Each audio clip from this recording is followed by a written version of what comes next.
जो चीज़ें इंपॉर्टेंट है उसको हमने हाईलाइट करके रखा है। देखिए जो चीज़ें इंपॉर्टेंट है, जो एग्जाम में आ चुका है, ये चीज़ हमें पीवाईक्यू से पता चलेगा। इसको पढ़ेंगे तो हमें पूरा नहीं पढ़ना होगा, हमें सिर्फ ये जो पॉइंट को हम हाईलाइट किए हुए हैं या अंडरलाइन किए हुए हैं, इस पॉइंट को हमको सिर्फ पढ़ना पड़ेगा। और इस अब एक पेज को सिर्फ पढ़ने हमको फर्स्ट टाइम में 5 मिनट लगा समझ के पढ़ने में। अब जब हम इसको पढ़ेंगे मुश्किल से 1 मिनट लगेगा इस एक पेज को पढ़ने में। अब हम फालतू का ये ना बता दे ये कर लो वो कर लो, ऐसे पढ़ो वैसे पढ़ो तो इतना मार्क आएगा वो मार्क आएगा, तो फालतू का ज्ञान भी नहीं देना है। बस जो एक छोटा एवरेज बच्चा भी जिस चीज़ को फॉलो कर ले और एक अच्छे बच्चे भी जिस चीज़ को फॉलो कर ले और फायदा उस चीज़ से दोनों को, बस वही चीज़ें बात है। तो हमने हेलो दोस्तों, आप सभी का एकलव्य बायो यूट्यूब चैनल में स्वागत है। आज का जो वीडियो है वो वीडियो है बायोलॉजी स्ट्रेटेजी, यानी क्लास 12 बोर्ड एग्जाम का जो बायोलॉजी से सब्जेक्ट है उनकी स्ट्रेटेजी है कि हम लोग बायोलॉजी सब्जेक्ट को बचे हुए टाइम में कैसे प्रॉपर पढ़ें कि एक अच्छा स्कोर इसमें कर सके। तो देखिए सबसे पहली बात यह है कि बायोलॉजी जो है वो पूरा थ्योरेटिकल सब्जेक्ट है और इसमें बहुत सारे बच्चे को याद रखने में, मेमोराइज करने में बहुत दिक्कत होती है। तो एक प्रॉपर वे अगर आपको पता चल जाए कि हाँ इस तरीके से अगर पढ़ा जाए तो आसानी से बायोलॉजी को आप लोग याद रख सकते हैं और याद कर सकते हैं, ठीक है। तो इसीलिए हर एक स्टूडेंट को हर एक सब्जेक्ट के लिए स्ट्रेटेजी की ज़रूरत पड़ती है कि कैसे किसी भी चीज़ को एक प्रॉपर प्लानिंग के साथ पढ़ा जाए ताकि वो चीज़ क्या हो, समझ में आए और आपको पढ़ने में आसानी हो। तो इसी तरह से बायोलॉजी का स्ट्रेटेजी में सबसे पहला पॉइंट क्या है कि बायोलॉजी को पढ़ें कैसे। तो पढ़ने के लिए तो आप बुक पढ़ सकते हैं और क्या पढ़ सकते हैं, क्लास नोट्स पढ़ सकते हैं। तो सबसे पहले यही चीज़ है कि आपको क्या करना होगा कि अपना नोट्स खुद लिखना होगा। क्लास 12 में जो भी जहाँ भी आप पढ़ रहे हैं, जैसे भी पढ़ रहे हैं, आपको नोट्स प्रॉपर वे में बनाना पड़ेगा। हमने क्लास 12 का स्ट्रेटेजी वीडियो डाला था, उसमें प्रॉपर अच्छे से बताया था कि नोट्स को कैसे बनाना है। तो आपको अपना नोट्स खुद से लिखना होगा, पहला चीज़। दूसरा चीज़ क्या है कि इस नोट्स को लिखने के बाद आपको इस नोट्स को पढ़ना पड़ेगा। जैसे आज कोई भी चीज़ आप पढ़े, आप घर पे आए, जहाँ पढ़े वहाँ नोट्स लिखे, आप घर पे आए, घर पे आप उसको क्या करना है, उसको पढ़ना है, बार बार पढ़ना है उसको। क्योंकि आज जैसे कोई भी क्लास आज अटेंड किए, आप पढ़े, कोई भी टॉपिक पढ़े, मुश्किल से आप 5 से 7 पेज पढ़े होंगे। तो उस 5 से 7 पेज को आपको घर पे आके दोबारा पढ़ने में आपको मुश्किल से 5 से 10 मिनट लगेगा। तो आप आते ही घर पे उनको क्या कीजिए, उसी डेट में, उसी दिन जिस दिन आप वो चीज़ लिखे हैं, वो चीज़ पढ़े हैं, उसी दिन आके उस चीज़ को एक बार घर पे पढ़ लीजिए। तो सबसे वही चीज़ हुआ कि नोट्स बनाइए और नोट्स को पढ़िए। दूसरा चीज़ क्या है कि आप बुक में सिर्फ बोर्ड के लिए एनसीईआरटी बुक फॉलो कर सकते हैं, अदरवाइज आपको कोई भी बुक नहीं फॉलो करना है, कोई भी बुक नहीं। आपको अभी सिर्फ एनसीईआरटी पे फोकस करना है, एनसीईआरटी बुक पढ़ना है और एनसीईआरटी को लाइन बाय लाइन पढ़ना है, ठीक है। और दूसरा चीज़ क्या है कि एनसीईआरटी का डायग्राम, देखिए बायो में क्या है कि आप डायग्राम बेस्ड जितना ज़्यादा पढ़िएगा, डायग्राम बेस्ड जितना ज़्यादा चीज़ सीखिएगा, उतना चीज़ें आपको याद रहेगी। तो इसीलिए कोशिश कीजिए कि बायो को डायग्राम बेस्ड पढ़ने का कोशिश कीजिए, फ्लो चार्ट में पढ़ने का कोशिश कीजिए। ये नहीं कि एकदम कहानी की तरह ऊपर एक पूरा लिखा हुआ है तब उसको रट रहे। अगर आप उसको डायग्राम के फॉर्म में या आप उसको फ्लो चार्ट के फॉर्म में बना सकते तो आप बना के उसको पढ़िए। और जो एनसीईआरटी बुक में जो भी फिगर दिया हुआ है, जो भी डायग्राम दिया हुआ है, उस डायग्राम पे जरूर ध्यान दीजिए, उस डायग्राम के लेवलिंग पे ध्यान दीजिए कि किस चीज़ का नाम कहाँ पे क्या लिखा हुआ है। तो ये हो गई डायग्राम की बात। अब क्या है, शॉर्ट नोट्स। हमने स्ट्रेटेजी वीडियो में भी बताया था कि शॉर्ट नोट्स क्या है, कंपलसरी है। क्यों कंपलसरी है? क्योंकि जब आपका क्लास एंड होगा, लास्ट डे ऑफ क्लास होगा, तो उस टाइम आपके पास क्लास 12 का अगर हम सिर्फ बायो की बात करें 2 से 3 कॉपी भरी रहेगी। तो 2 से 3 कॉपी को क्या बार बार पढ़ने में या रिवाइज करने में आप कर पाइएगा? नहीं कर पाइएगा। तो उसके लिए क्या होता है कि शॉर्ट नोट्स बनाइए। कोई भी चैप्टर 20-25 पेज 30 पेज का है, उसको आप शॉर्ट फॉर्म में लाके उसको 2 से 3 पेज में कन्वर्ट कर दिए। तो हमने स्ट्रेटेजी वीडियो में ये भी बताया था कि शॉर्ट नोट्स जो है 2 से 3 पेज का होना चाहिए। आप क्या किया, यहाँ से एनसीईआरटी नोट्स पढ़े, यहाँ से आप एनसीईआरटी बुक पढ़े। अब आपको इंपॉर्टेंट चीज़ के बारे में मालूम चल गया कि क्या मेरे लिए इंपॉर्टेंट है, क्या मेरे लिए इंपॉर्टेंट नहीं है। तो आप उस चीज़ को क्या कर सकते हैं, शॉर्ट नोट्स में जोड़ सकते हैं, शॉर्ट नोट्स में लिख सकते हैं। वही आपका हो गया शॉर्ट नोट्स, ठीक है। और कुछ चीज़ें क्या है कि देखिए कोई भी टीचर अगर नोट्स लिखवाते पढ़ाते हैं तो एनसीईआरटी बुक के इर्द गिर्द ही पढ़ाते हैं। हाँ, तो कुछ ऐसा टॉपिक में कुछ ऐसा चीज़ें हैं जो एनसीईआरटी में दिए हुए लेकिन सर नहीं बताए और आपको लग रहा है कि नहीं उस पर क्वेश्चन आया हुआ है, तो आप उसको भी शॉर्ट नोट्स में ऐड कर सकते हैं, ठीक है। और शॉर्ट नोट्स बनाने का क्या तरीका है, बायोलॉजी में बता रहे हैं कि शॉर्ट नोट्स जब भी आप बनाइए कोशिश कीजिए कि फ्लो चार्ट में बनाए, चार्ट बना के करें और डायग्राम बेस्ड बना लें, ताकि जब आप एक बार जैसे आप लोग मूवी देखते हैं तो मूवी का कहानी याद रहता है। तो मूवी का कहानी याद क्यों रहता है? क्योंकि आप उसको पिक्चर के फॉर्म में उस कहानी को देखते हैं। तो उसी तरीका से जैसे ही बायो को आप डायग्राम बेस्ड या फ्लो चार्ट में आप जब देखिएगा, जब पढ़िएगा, तो आपको वो चीज़ें आसानी से याद हो जाएगी। तो ये हो गया, नोट्स बना लिए, एनसीईआरटी पढ़ लिए, शॉर्ट नोट्स बन गया।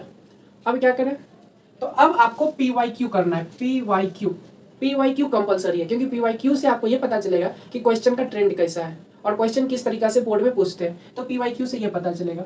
PYQ भी अगर आपको लेना है तो आप चैप्टर वाइज PYQ लीजिए, क्योंकि फुल सिलेबस PYQ लेने से अभी फायदा है नहीं। तो अभी आप चैप्टर वाइज PYQ लीजिए, जो चैप्टर पढ़े हैं उस चैप्टर से रिलेटेड सारा PYQ कर जाइए।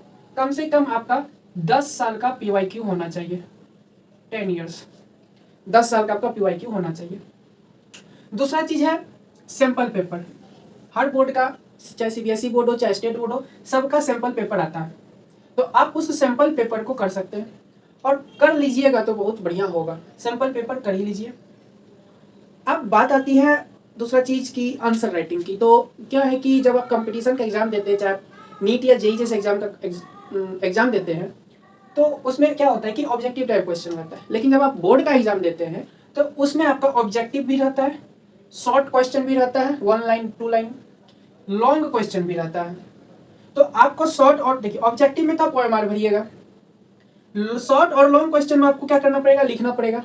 तो आपको ये चीज़ें की प्रैक्टिस घर पे ही करनी है। आंसर राइटिंग प्रैक्टिस आप लोग को घर पे ही करनी होगी। घर पे कैसे कीजिएगा, आप सैंपल पेपर सॉल्व कर रहे हैं, आप PYQ सॉल्व कर रहे हैं, तो इसमें जो आप शॉर्ट क्वेश्चन या लॉन्ग क्वेश्चन को बनाइएगा तो एक तरह से प्रैक्टिस ही हुआ।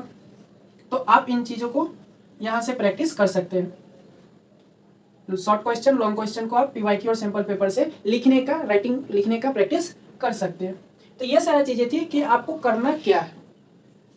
दूसरा चीज़ है कि रिवीजन कैसे करें। तो रिवीजन कंपलसरी है। जितना ज़्यादा आप रिवीजन कीजिएगा उतना ज़्यादा और उतना बढ़िया मार्क आपका बोर्ड एग्जाम में आएगा। तो रिवीजन के लिए आपको क्या करना पड़ेगा कि जैसे आप कॉपी पढ़ रहे हैं, तो कॉपी पढ़ रहे हैं तो मान के चलिए जैसे कि आज कोई एक चैप्टर है human health and disease bio में, आप उसको पढ़ रहे हैं, तो कॉपी को पढ़ते जाइए, उसमें जो आपको इम्पोर्टेंट लगे, आपको पढ़ने में जो इम्पोर्टेंट लगे, आप उसको पेंसिल से हाईलाइट कर दीजिए, पेंसिल से हाईलाइट कर दीजिए। और साथ के साथ क्या कीजिए कि पास में एक रफ कॉपी रखिए, जिस चीज को आप हाईलाइट किए हैं। जैसे मान के चलिए कि आज आप 7 पेज पढ़े हैं, आप 7 पेज पढ़े हैं, 7 पेज में से 5-6 टॉपिक और 7-8 लाइन 10 लाइन ऐसा होगा जो इंपॉर्टेंट होगा, आप उसको पेंसिल से हाईलाइट किए होंगे। तो जो चीज़ आप पेंसिल से हाईलाइट किए हैं उसको आप एक बार फिर से दोबारा पढ़ लीजिए और उसको रफ कॉपी पे लिखिए, अपने मन से उसको रफ कॉपी पे लिखिए और देखिए कि आप उससे रिलेटेड कितना पॉइंट लिख पा रहे हैं। तो एक ये तरीका हो गया रिवीजन का। दूसरा तरीका क्या है, क्या हाँ, इस तरीका से अगर आप रिवीजन कर रहे हैं तो साथ के साथ आपका शॉर्ट नोट्स भी बन जाएगा। दूसरा तरीका क्या है कि अगर आप शॉर्ट नोट्स बनाए हुए हैं चैप्टर का, तो फिर उसको देखने का जरूरत ही नहीं। शॉर्ट नोट्स को आप क्या कीजिए, बार बार रिवाइज कीजिए, जितना हो सके उतना टाइम क्या कीजिए, शॉर्ट नोट्स को रिवाइज कीजिए। और दूसरा चीज कि NCERT को तो पढ़ते रहना है, NCERT बुक को पढ़ते रहना। तो NCERT बुक को भी पढ़ने के बाद क्या करना है, जैसे पढ़ रहे जो पॉइंट आपको इंपॉर्टेंट लग रहा है उस पॉइंट को आप क्या कीजिए, पेंसिल से हाईलाइट कर दीजिए, ताकि आप जब नेक्स्ट दोबारा टाइम वो चीज़ पढ़े, वो चैप्टर पढ़े, तो आपको पढ़ने में मुश्किल से मुश्किल 2, 5, 10 मिनट लगना चाहिए। जैसे हम आपको एक डेमो दिखाते हैं। मेरे पास बायो का बुक है, NCERT चैप्टर है ह्यूमन हेल्थ एंड डिजीज। देखिए कौन सा chapter, human health and disease. इस चैप्टर में क्या है कि जो चीज़ें इंपॉर्टेंट है उसको हमने हाईलाइट करके रखा है। देखिए जो चीज़ें इंपॉर्टेंट है, जो एग्जाम में आ चुका है, ये चीज़ हमें PYQ से पता चलेगा कि कौन चीज़, कौन टॉपिक कहाँ से क्वेश्चन आए। तो ये देख रहे हैं ग्रीन कलर का हम क्या किए हुए हैं, हाईलाइट किए हुए हैं। तो ये चीज़ें क्या हो गया, आप जैसे मुझे अब दोबारा जब इस NCERT को या इस चैप्टर को हम पढ़ेंगे तो हमें पूरा नहीं पढ़ना होगा, हमें सिर्फ ये जो पॉइंट को हम हाईलाइट किए हुए हैं या अंडरलाइन किए हुए हैं, इस पॉइंट को हमको सिर्फ पढ़ना पड़ेगा। और इस अब एक पेज को जैसे पढ़ने हमको फर्स्ट टाइम में 5 मिनट लगा समझ के पढ़ने में, अब जब हम इसको पढ़ेंगे मुश्किल से 1 मिनट लगेगा इस एक पेज को पढ़ने में। तो जितना ज़्यादा आप बार बार पढ़िएगा और चीज़ें को हाईलाइट करके, इंपॉर्टेंट चीज़ को हाईलाइट करके रखिएगा, उतना आसानी होती है पढ़ने में। ठीक है, दोस्तों इधर भी देखिए हमने क्या किया, इनको हाईलाइट करके रखा हुआ है। हाईलाइट है पूरा चैप्टर, ये हाईलाइट है, कौन चीज़ कहाँ पे है, तो जो इंपॉर्टेंट चीज़ है उसको हम हाईलाइट करके रखें। तो ऐसे ही आपको भी क्या करना है, NCERT पढ़ना है और साथ के साथ क्या करना है कि जो चीज़ें इंपॉर्टेंट है उनको हाईलाइट करके रखना होगा। ये हो गई रिवीजन की बात। तो बस देखिए ये सिंपल स्ट्रेटेजी था। ऑन एन एवरेज सभी बच्चा जो है क्या कर सकता है, इस चीज़ को फॉलो कर सकता है और यही चीज़ें फॉलो करके आप अच्छा मार्क ला सकते हैं ना। अब हम फालतू का ये ना बता दें ये कर लो वो कर लो, ऐसे पढ़ो वैसे पढ़ो तो इतना मार्क आएगा वो मार्क आएगा, तो फालतू का ज्ञान भी नहीं देना है। बस जो एक छोटा एवरेज बच्चा भी जिस चीज़ को फॉलो कर ले और एक अच्छे बच्चे भी जिस चीज़ को फॉलो कर रहे हैं और फायदा उस चीज़ से दोनों को, बस वही चीज़ें बात है। तो हमने पहला चीज़ क्या किया, मैं इस सारे पॉइंट को कंसीडर कर देता हूँ कि आपको क्लास नोट्स बनाना है, घर पे आके उस क्लास नोट्स को पढ़ना है, ठीक है। उसमें जो इंपॉर्टेंट चीज़ लगे तभी आप हाईलाइट एक बार कर लीजिए। सेकेंड चीज़, एनसीईआरटी बुक पढ़नी है। एनसीईआरटी बुक पढ़ाई के साथ साथ आप उसको पेंसिल से हाईलाइट करते जाइए जो जो पॉइंट उसमें इंपॉर्टेंट लग रहा है, ठीक है। तीसरा चीज़, आप शॉर्ट नोट्स बनाइए।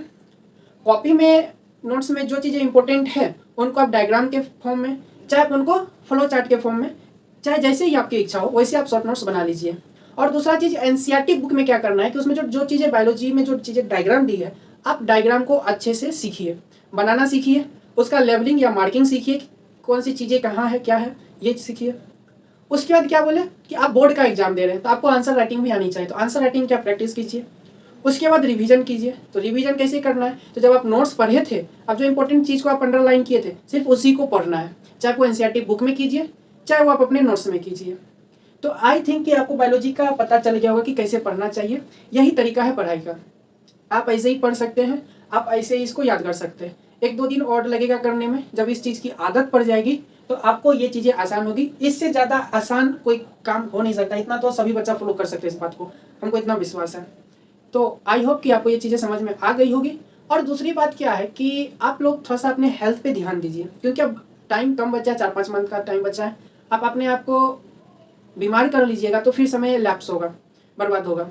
तो आप अपने हेल्थ पे ध्यान दीजिए, इसीलिए हम बोलते हैं कि इन्वेस्ट योरसेल्फ, आप अपने ऊपर खर्च कीजिए, ठीक है। सोइए, अच्छे से डाइट लीजिए और एक्सरसाइज कीजिए। एक्सरसाइज हमने एक प्रॉपर 12th का स्ट्रेटेजी वीडियो बना के डाला हुआ है, आप वहाँ पे जाके देख सकते हैं कि मैंने डाइट, एक्सरसाइज और स्लीप के बारे में क्या बोला है। तो आप जाकर वहाँ पे देख सकते हैं, समझ सकते हैं।